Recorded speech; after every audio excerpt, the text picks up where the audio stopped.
So I want to go back to Rachel for a second because what did Rachel do? And this becomes really important because this is something that we can all learn from.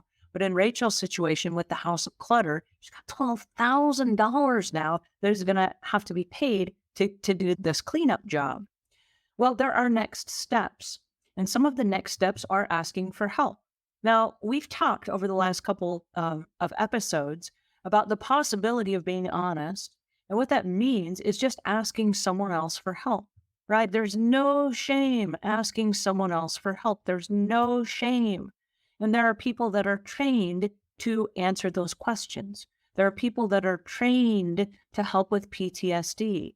And there are people that are trained to take you aside and say, and lots of professional house cleaners can do this, but they can take you aside and they can say, no one ever showed you how to clean? No worries. I got you covered. And they can show you a checklist and they can show you how to clean the house in between the times that they come to help you clean.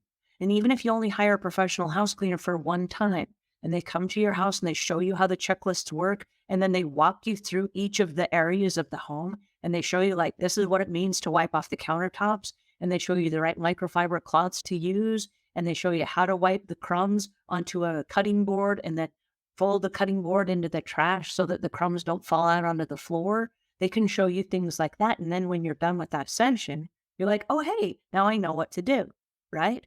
It's not that anyone is dumb or stupid or that they are mentally ill. But I want to stop for just a second and say that not dealing with the issue can contribute both to your physical and your mental wellness. So when we talk about mental wellness, it doesn't mean you're mentally ill. What it means is you will be mentally healthier if you follow these procedures and you start a procedure and you start a plan of action. So even if you don't have any money at all, there are places that you can start for free. Okay. And one of the things that I want to highlight is our YouTube channel. This is the channel that we are meeting with. You're on right now. If you're watching this on YouTube, if you're watching it on Facebook, then you're watching it somewhere else. But we got a YouTube channel with a whole bunch of ideas, little tiny short videos, longer videos. And we're doing this series every single week so that we can help people change their relationship with stuff, right? Then we do have a Facebook group. And this is a Facebook group where you can come to us. It's absolutely free. There's no charge whatsoever. You don't have to be a hoarder to participate. But this allows you then to come and upload pictures. Go, okay, this is my dining room. This is what I'm working on this week.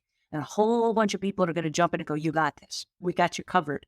And I'm really excited because we've seen a lot of progress of people going through their homes and their bedrooms and their storage units. And we have this thing on Saturdays where we have a donation Saturday, where every week collectively as a group, we go in and we try to like, is there anything in my house right now that I'm not using?